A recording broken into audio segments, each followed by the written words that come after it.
أعوذ بالله من الشيطان الرجيم بسم الله الرحمن الرحيم. My dear audience and viewers, I will recite from the Holy Quran from Surah Al-Kafirun, and I will try to translate these verses in English and Bangla. Please stay with me and share the post. أعوذ بالله من الشيطان الرجيم. بسم الله الرحمن الرحيم. قل يا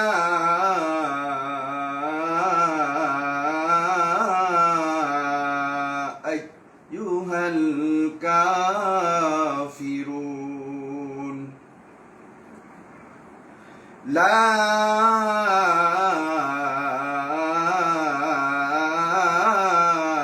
أعبد ما تعبدون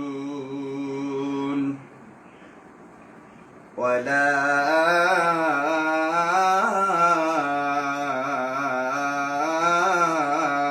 أنتم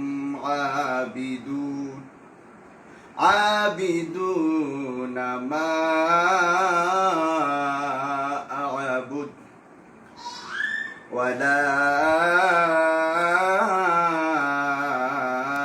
أنا عابد ما عبدتم ولا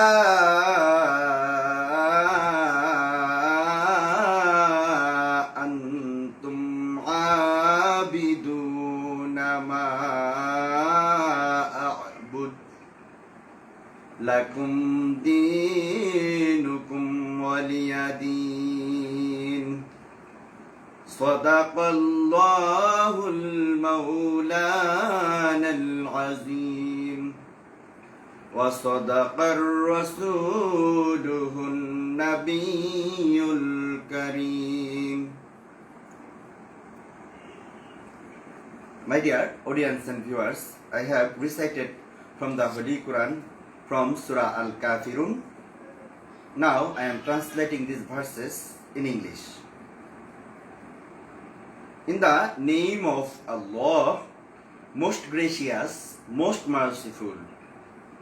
Say, O you that reject faith, I worship not that which you worship, nor will you worship that which I worship, and I will not worship that which you have been not on to worship, nor will you worship that which I worship. To you be your way and to me mine. সম্মানিত দর্শক মণ্ডলী ও শ্রোতা মণ্ডলী, আমি সূরা আল কাফিরুনের আয়াত নম্বর 1 থেকে 6 পর্যন্ত তিলাওয়াত করেছি এবং সেগুলো ইংরেজিতে অনুবাদ করেছি। এখন আমি সেগুলোকে বাংলায় অনুবাদ করার চেষ্টা করব ইনশাআল্লাহ, আল্লাহ যদি তৌফিক দান করেন।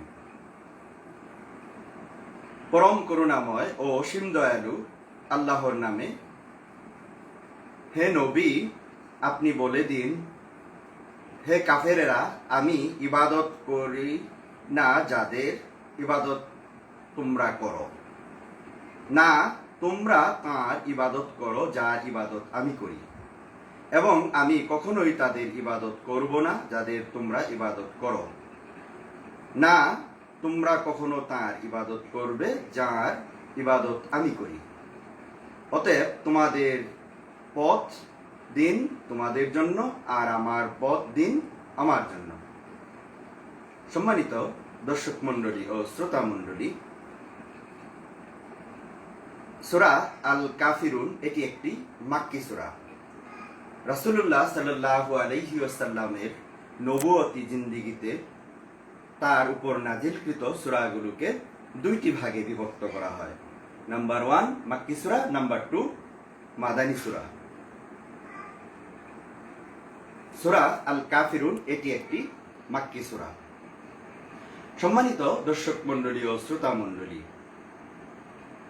আমাদের প্রিয় নবী জনাবে মুহাম্মদুর রাসূলুল্লাহ সাল্লাল্লাহু আলাইহি ওয়াসাল্লাম যখন ইসলামের দাওয়াত দিচ্ছিলেন, তখন কাফিরেরা আমাদের প্রিয় নবী জনাবে মুহাম্মদুর রাসূলুল্লাহ সাল্লাল্লাহু আলাইহি ওয়াসাল্লামকে প্রস্তাব করলেন যে চলুন আমাদের ভিতরে এই যে ধর্ম নিয়ে বাকবিতণ্ডা হচ্ছে, চলুন আমরা ধর্মকে 50-50 ভাগ করে নিই। আমরা কিছুদিন আপনাদের রবকে সিজদা দেই, আর আপনারা কিছুদিন আমাদের মূর্তিগুলোকে প্রণাম করুন। তখনই আল্লাহ রাব্বুল আলামিন এই সূরা আল কাফিরুন নাজিল করে দিলেন। সম্মানিত দর্শক মণ্ডলী ও শ্রোতা মণ্ডলী, ধর্ম এমন একটা বিষয় যে এটা যে ধর্মেরই লোক হোক না কেন, সে তার ধর্মের প্রতি অনুগত থাকবে, ধর্ম পালন করবে, এটাই স্বাভাবিক। কিন্তু ধর্ম নিয়ে কম্প্রোমাইজ, যে এক ধর্মের লোক অন্য ধর্ম কিছুদিন পালন করলো, আর অন্য ধর্মের লোক অন্য ধর্মের আরেক ধর্মের কিছুদিন পালন করলো, এটা চলবে না। It is totally prohibited in our Islam. ধর্মের ব্যাপারে কোনো কম্প্রোমাইজ নাই, কোনো ছাড় নাই। যার যার ধর্ম সে পালন করবে। এটাই আমরা পবিত্র কোরআনে সূরা আল কাফিরুন থেকে আমরা শিখতে পাই। সম্মানিত দর্শক মণ্ডলী ও শ্রোতা মণ্ডলী, আমাদের সমাজে কিছু তথাকথিত নামধারী মুসলমান রয়েছে, যারা মুনাফিক নামধারী মুসলমান। এরা কি করে? এরা সবার সাথেই, সব ধর্মের সাথেই নিজেদেরকে কম্প্রোমাইজ করে চলে। সম্মানিত দর্শক মণ্ডলী ও শ্রোতা মণ্ডলী, এরাই হলো মুনাফিক। আর এই মুনাফিকদের সম্পর্কে আল্লাহ রাব্বুল আলামিন পবিত্র কোরআনে একটি সম্পূর্ণ সূরাই নাজিল করেছেন। সেটি হলো সূরা আল মুনাফিকুন। আর এরা হলো মুনাফিক কি? বাইরে এক ভিতরে আরেক, এর নাম হলো মুনাফিক। বাইরে এক ভিতরে আরেক, এর নাম হলো মুনাফিক। এই মুনাফিক লোকগুলো এরা হলো কাফেরের চাইতেও জঘন্য। আল্লাহ রাব্বুল আলামিন পবিত্র কোরআনে কারিমে বলেন, ইন্নাল মুনাফিকিনা ফিদ দারকিল আসফালি মিনান নার। মুনাফিকদের স্থান জাহান্নামের সর্বনিম্ন স্তরে। কারণ এরা সমাজে, রাষ্ট্রে তথা আন্তর্জাতিক মহলে এরা কি করছে? ফিতনা ফেসাদ সৃষ্টি করছে, মানুষের মধ্যে দ্বিধা দ্বন্দ্ব সৃষ্টি করছে। এই ধরনের লোকেরা কি করে? এরা নামাজের কাতারে গিয়ে সবার আগে গিয়ে দাঁড়ায়, আবার গিয়ে দেখা যায় যাত্রার প্যান্ডেলে গিয়েও সবার আগে দণ্ডায়মান হয়। আর সময় হলে পরে এরা মাঝে মাঝে হজও করে আসে। এই ধরনের লোকদের সম্পর্কে আল্লাহ রাব্বুল আলামিন পবিত্র কোরআনে কারিমে কঠোর হুঁশিয়ারির বার্তা আল্লাহ রাব্বুল আলামিন দিয়েছেন। আল্লাহ রাব্বুল আলামিন এই মুনাফিকদের 3টি চিহ্নের কথা উল্লেখ করেছেন। আল্লাহ রাসূলুল্লাহ সাল্লাল্লাহু আলাইহি ওয়াসাল্লাম এই মুনাফিকদের সম্পর্কে 3টি আলামতের কথা উল্লেখ করেছেন। এরা যখন কথা বলে মিথ্যা কথা বলে, আবার এদের কাছে যখন আমানত রাখা হয়, এরা কি করে? আমানতের খেয়ানত করে। আবার এরা যখন কোনো ওয়াদা করে, তারা সেটা ভঙ্গ করে। তো এই ধরনের মানুষগুলোই হলো মুনাফিক। আর আল্লাহ রাব্বুল আলামিন এই মুনাফিকদের খপ্পর থেকে আমাদের সকলকেই বেঁচে থাকার তৌফিক দান করুন, আমিন। এই ধরনের লোকেরা, মুনাফিক লোকেরা, এরা কি করে? সমাজে নিজেদের অবস্থানকে উচ্চে স্থাপন করার জন্য যা যা কিছু করার প্রয়োজন তাই করে। এরা কি করে? ধর্মকর্ম পালন করে, আবার মিথ্যাবাদী, চুগলখড়ি, তারপর ওয়াদা ভঙ্গ, যা যা করার হেন কাজ তাই তাই করে তারা। সম্মানিত দর্শক মন্ডলী ও শ্রোতা মন্ডলী, এই ধরনের লোকেরা কি করে? সময় হলে পরে হজও করে আসে।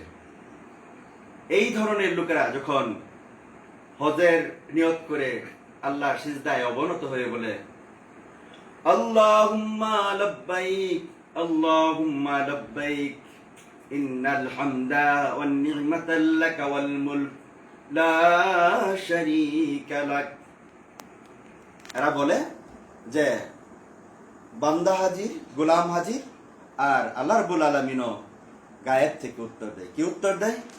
আল্লাহ বলেন লা লাব্বাইকা ওয়ালা সাদাইক, আমি তোমার উপস্থিতিকে গ্রহণ করলাম না, কারণ তুমি যেই পয়সা দিয়ে, যেই টাকা দিয়ে হজ করতে এসেছো সেটা তোমার সুদের পয়সা, সেটা তোমার ঘুষের পয়সা, কাজেই আমি তোমার উপস্থিতিকে গ্রহণ করলাম না। নাউযুবিল্লাহি মিন যালিক।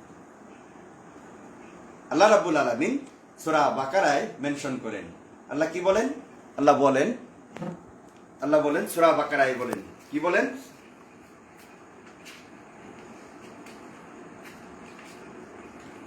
In the verses number 8 number ayat Allah Rabbul Alamin সূরা বাকারায় কি বলছেন? وَمِنَ النَّاسِ مَن يَقُولُ آمَنَّا بِاللَّهِ وَبِالْيَوْمِ الْآخِرِ وَمَا هُمْ بِمُؤْمِنِينَ। লোকেদের মাঝে এমন এমন লোক রয়েছে যারা বলে আমরা আল্লাহ পাক ও আখিরাতের উপর ঈমান এনেছি। আল্লাহ রাব্বুল আলামিন কি বলেন? আল্লাহ রাব্বুল আলামিন বলেন ওমা হুম বিমুমিনিন। আল্লাহ বলেন এরা মোটেও মুমিন নয়, কারণ এটা তাদের মুখের কথা না, মুখের কথা অন্তরের কথা নয়। আল্লাহ রাব্বুল আলামিন পরবর্তী আয়াতে বলেন, কি বলেন? আল্লাহ বলেন ইউখাদিউনাল্লাহা ওয়াল্লাযীনা আমানু ওয়ামা ইয়াখদাউনা ইল্লা আনফুসাহুম ওয়ামা ইয়াশউরুন। মুখে ইমানের দাবি করে এরা আল্লাহ পাক ও তার নেক বান্দাদের সাথে প্রতারণা করে যাচ্ছে। মূলত এই কাজের মাধ্যমে তারা অন্য কাউকে নয়, নিজেদেরকেই ধোঁকা দিয়ে যাচ্ছে, যদিও এ ব্যাপারে তাদের কোনো প্রকারের চৈতন্যদয় নেই। আল্লাহ রাব্বুল আলামিন পরবর্তী আয়াতে বলেন, কি বলেন? আল্লাহ বলেন ফি কুলুবিহিম মারাদুন ফাযাদাহুমুল্লাহু মারাদা ওয়ালাহুম আযাবুন আলীমুম বিমা কানু ইয়াকযিবুন। আসলে এদের মনের ভেতরে রয়েছে মারাত্মক ব্যাধি প্রতারণার কারণে, অতঃপর আল্লাহ পাক এদের সে ব্যাধি বাড়িয়ে দিয়েছেন।